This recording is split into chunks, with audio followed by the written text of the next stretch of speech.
இறைமகன் இயேசு கிறிஸ்துவில் மிகவும் பிரியமான சகோதர சகோதரிகளே, நண்பர்களே, உறவினர்களே, குழந்தைகளே, இன்றைய நாளை நமக்கு ஆண்டவர் தந்து நம்மை ஆசீர்வதிக்கின்றார். ஒரு நிமிடம் ஜெபிப்போமா? அன்பு தெய்வமே, இந்த நாளுக்காக நாங்கள் உம்மை போற்றி புகழ்ந்து ஆராதிக்கின்றோம், உம்மை துதிக்கின்றோம், உம்மை வாழ்த்தி உயர்த்துகின்றோம். இந்த நாள் எங்களுக்கு தந்து, இந்த நாளை எங்களுக்கு ஆசீர்வதித்து, இந்த நாளில் அதிகமான ஆசீர்வாதங்களை எங்களுக்கு தரவிருக்கின்ற உம்மை நாங்கள் வாழ்த்துகின்றோம். உம்முடைய அருள்கரம் எங்களை தொடர்ந்து வழிநடத்தட்டும். உம்முடைய வலக்கரம் எங்களை தாங்கட்டும். எங்களுடைய குடும்பத்தில் நீர் எங்களோடு இரும். எங்களுடைய பிள்ளைகளோடு இரும். எங்களுடைய அன்றாட பிரச்சனைகளோடு எங்களோடும் சேர்ந்து வாரும். நாங்கள் மட்டுமல்ல பிரச்சனைகளை சந்திப்பது, நீரும் சேர்ந்துதான் இந்த பிரச்சனையை சந்திக்கின்றோம் என்பதை இன்றைய நாளிலே நீர் எங்களுக்கு உணர்த்தும். உம்முடைய உடனிருப்பு எங்களை தாங்கி வழிநடத்தட்டும். ஆமீன். அன்புமிக்கவர்களே, இன்றைய நாளிலே நாம் தியானிப்பதற்காக எடுத்துக்கொண்ட இறைவார்த்தை திருப்பாடல்கள் 63ஆம் அதிகாரம் 5-7 இறைவார்த்தைகள். 5வது இறைவார்த்தை, அறுசுவை விருந்தில் நிறைவடைவது போல் என் உயிர் நிறைவடையும். மகிழ்ச்சி மிகு இதழ்களால் என் வாய் உம்மை போற்றும். அறுசுவை விருந்து. அறுசுவை என்ன? இனிப்பு, புளிப்பு, கசப்பு, கார்ப்பு, உவர்ப்பு, துவர்ப்பு ஆகிய சுவைகளில் உடல் நிறைவடைவது போல் என் உயிர் கடவுளில் நிறைவடையும்.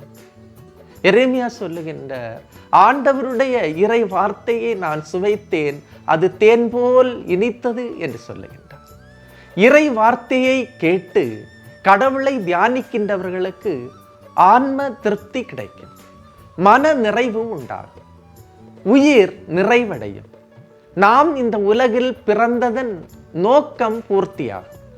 கடவுளை நினைக்கின்றவர்களின் இதயம் அக்களிப்பால் துள்ளும், உள்ளத்தின் நிறைவு வாய்ப்பேசும்.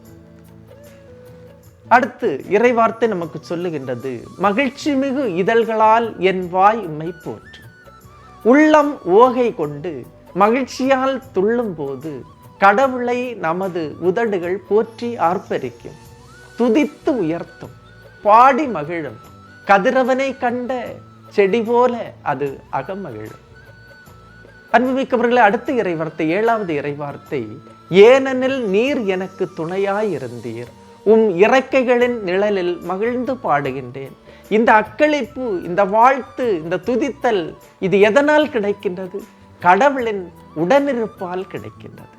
நீர் எனக்கு துணையாயிருந்தீர், உம் இறக்கைகளின் நிழலில் மகிழ்ந்து பாடுகின்றேன்.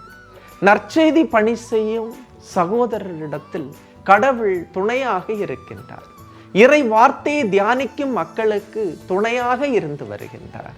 இறை வார்த்தையை பகிர்ந்து கொடுக்கின்றவர்களுக்கு அனைத்திலும் துணை நிற்கின்றார். அவர்கள் கடவுளின் இறக்கைகளின் கீழ் மகிழ்ந்து பாடுகின்றனர். இவர்களின் குடும்பமும் கடவுளின் சிறகின் கீழ் மகிழ்ந்து பாடும்.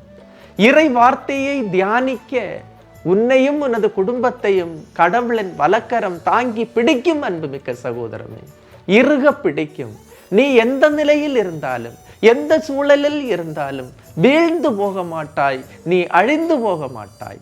கடவுளின் வல்லமையுள்ள கரத்தின் கீழ் உங்களை தாழ்த்துங்கள், ஏற்ற காலத்தில் அவர் உங்களை உயர்த்துவார் என்று இறைவார்த்தை சொல்லுகின்றது. கடவுளின் வல்லமையுள்ள கரத்தில் இருப்பவர்களுக்கு கடவுளின் உடனிருப்பு எப்போதும் உண்டு.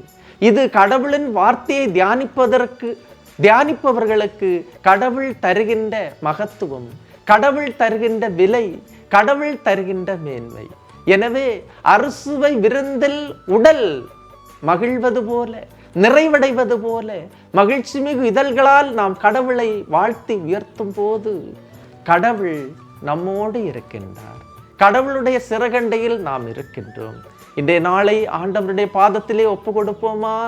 இன்றைய இறைவார்த்தையின் அபிஷேகம், ஆற்றல் என்று நமக்கு கிடைக்கட்டும். தியானியுங்கள். இந்த இறைவார்த்தை மீண்டும் மீண்டும் உங்களுடைய இதயத்திலே போட்டு அசைத்து பாருங்கள், அதை தியானித்து பாருங்கள். அதிலிருந்து உங்களுக்கு தூய ஆவியின் ஆற்றல் கிடைக்கும். உங்களை அந்த இறைவார்த்தையின் ஆற்றல், தூய ஆவியின் சக்தி உங்களை நிரப்பும். எனவே இந்த இறைவார்த்தையின் ஆற்றல் இன்று உங்களுக்கு கிடைக்கட்டும். ஆண்டவர் உங்களோடு இருக்கின்றார். நம்புங்கள், இன்று ஆண்டவர் உங்களை ஆசீர்வதிக்கின்றார்.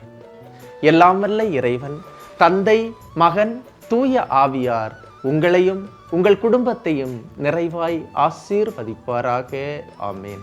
இயேசுவுக்கே நன்றி, இயேசுவுக்கே புகழ், மரியே வாழ்க.